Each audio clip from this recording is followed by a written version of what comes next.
There comes a moment in every human life, a quiet pause, a silent ache, when we look beyond the noise of the world and ask the deeper question, is there more to me than this?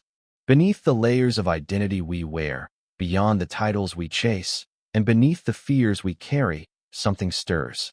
A flicker, a calling, a whisper of a truth we've long forgotten. You are not just flesh and bone. You are not just your past or your pain. You are not a random collection of atoms wandering without purpose. You are spirit, not a spirit that is weak or distant, but a living spark of the same divine power that created galaxies, parted seas, and breathes life into all that exists. That power, yes, that power, is already within you. It doesn't belong to someone else. It was never locked away. It has simply been buried beneath fear, doubt, ego, and years of forgetting. This is not a message of religion. It is a message of awakening. For centuries, humanity has looked up at the heavens in search of God, imagining him as a force distant and separate. But the truth is far more powerful and far more challenging. What if the divine you seek has been living within you all along? What if God is not only the creator outside of you, but also the light inside of you? You were not made in the image of limitation. You were made in the image of power, love, and infinite potential. The same creative force that said, "Let there be light," now waits patiently in the silence of your being, longing to be remembered, awakened, and expressed through your life. This journey, this sacred path of awakening, is not about becoming someone else. It is about peeling away the illusions that have hidden who you truly are. It is not about reaching toward heaven, but about discovering that heaven begins within you. This is a call to those who feel there is more, to those who feel a fire inside that the world cannot explain, to those who have struggled, fallen, and still find the strength to rise again. You are not broken. You are becoming. In the chapters ahead, we will walk together through this process of spiritual remembrance. We will uncover the divine blueprint encoded in your soul. We will confront the lies of ego and fear. And, finally, we will explore what it means to live with the spiritual power of a creator, boldly, humbly, and unapologetically. This is not just about healing. This is not just about believing. This is about awakening. Awakening spiritual power like God is not a fantasy. It is your inheritance. Remembering who you truly are, the divine within. You were never meant to live a life of limitation. That quiet ache you feel inside, the longing for more, the sense that something powerful is sleeping within you, is not your imagination. It is your soul remembering. Remembering a truth so ancient, so profound, that the world has tried to bury it beneath layers of noise, distraction, and fear. That truth is this: you are divine in nature. Not merely human, but human infused with the breath of the eternal. A fragment of the same power that governs the stars lives in you. But somewhere along the way, you forgot. You were born radiant, unafraid, and connected to everything. As a child, you did not question your worth. You did not worry whether you were enough. You simply were. Whole, alive, present. But as time went on, the world began to teach you otherwise. Society gave you labels. Pain carved its mark on your heart. Fear wrapped its cold fingers around your light. And slowly, piece by piece, you began to shrink yourself to fit in.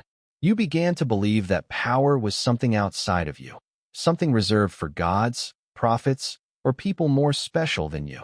But here is the sacred truth: what you seek outside already lives inside. You do not need to be chosen by the world. You were chosen by creation itself. The same energy that shaped the mountains, gave fire to the sun, and stirred life into stillness, dwells inside the center of your being.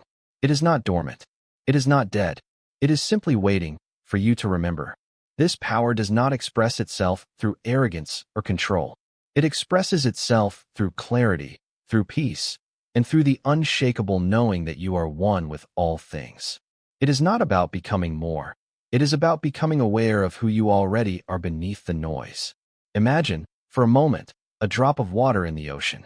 That single drop contains the essence of the entire sea. It is not the whole ocean, yet it is not separate from it either. You are like that drop, an expression of the infinite, carrying within you the full potential of divine creation. You may seem small, but the source from which you come is limitless.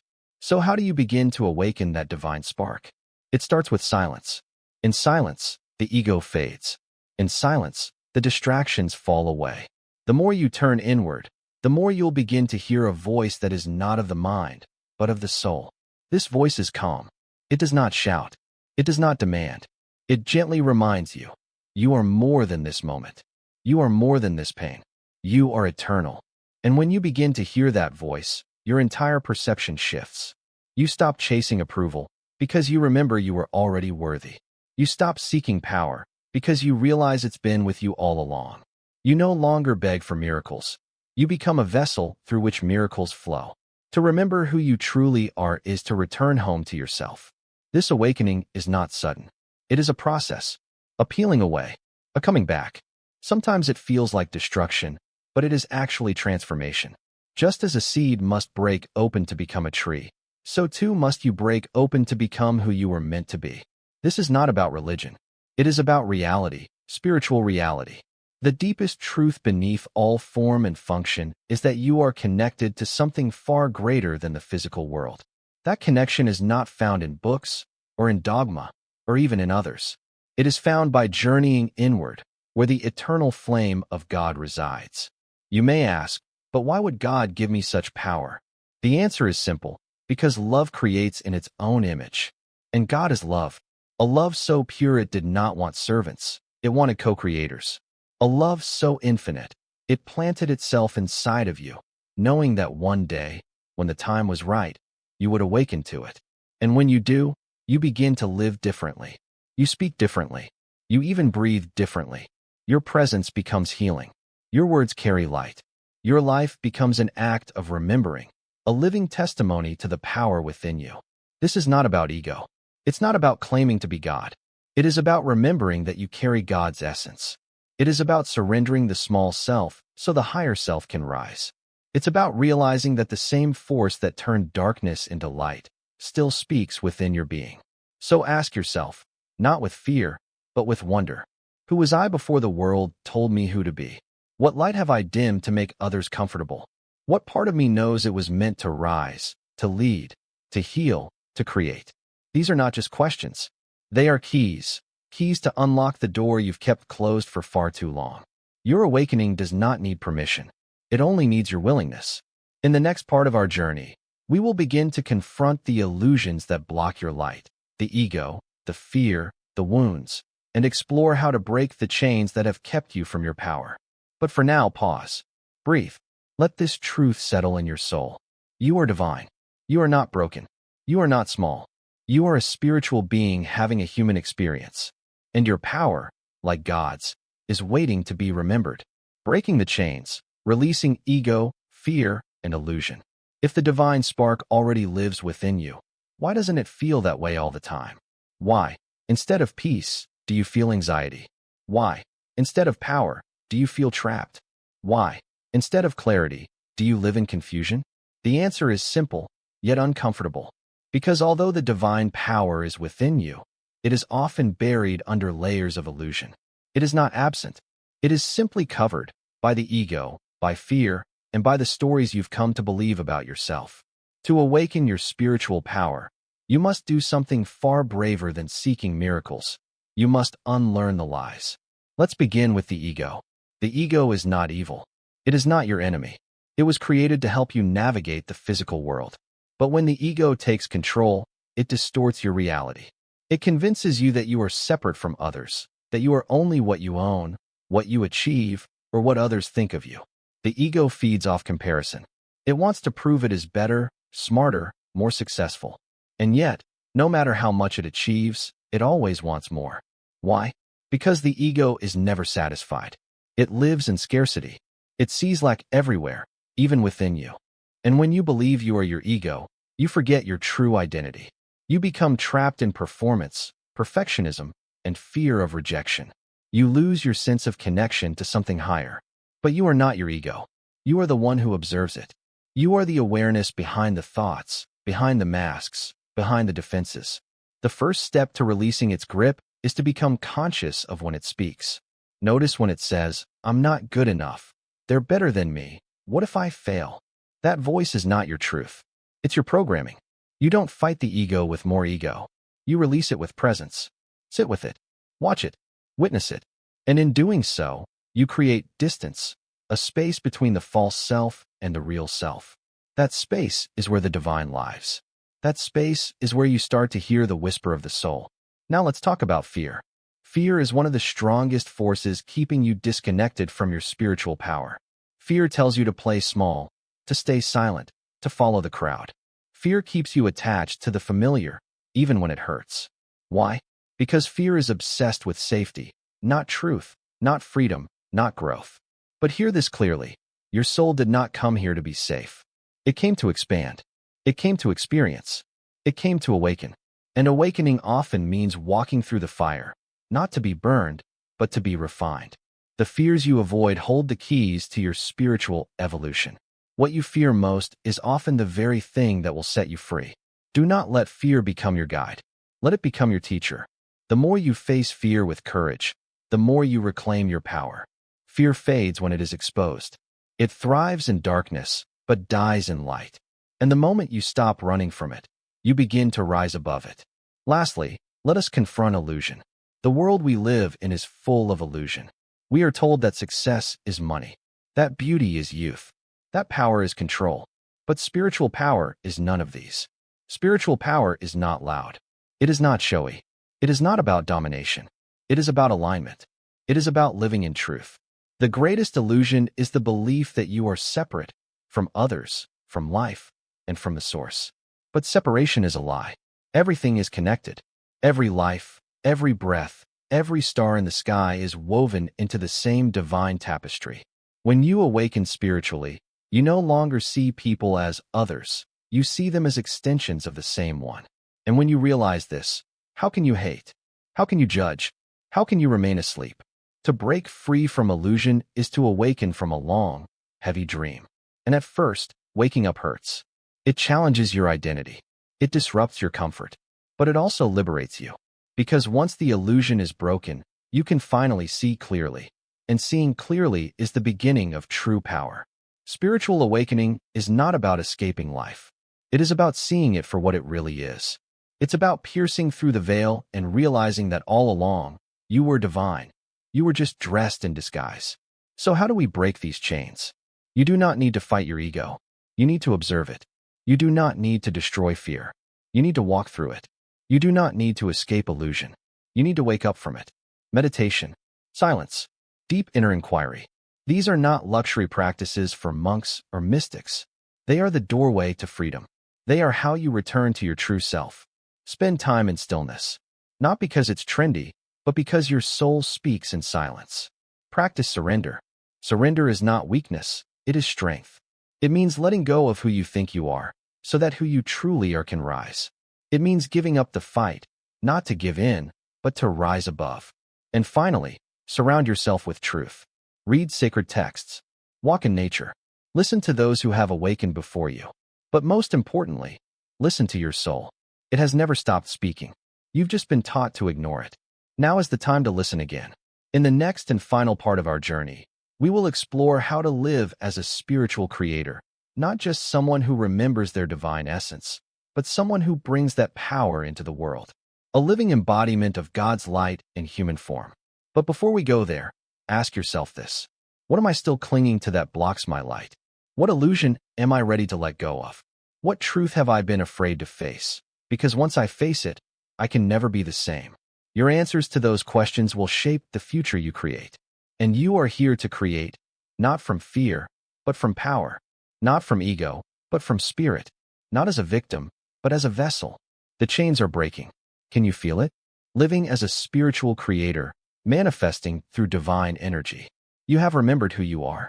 You have broken the chains of ego, fear, and illusion. Now, the question remains, how will you live from this awakening? Because spiritual awakening is not the end of the journey. It is the beginning of a new way of being, a new way of creating. When you awaken the divine power within, you no longer move through life as a victim of circumstances. You move through life as a creator, not by force, not by manipulation, but through alignment with the energy of the source. To live as a spiritual creator is to embody the truth that you and the divine are not separate.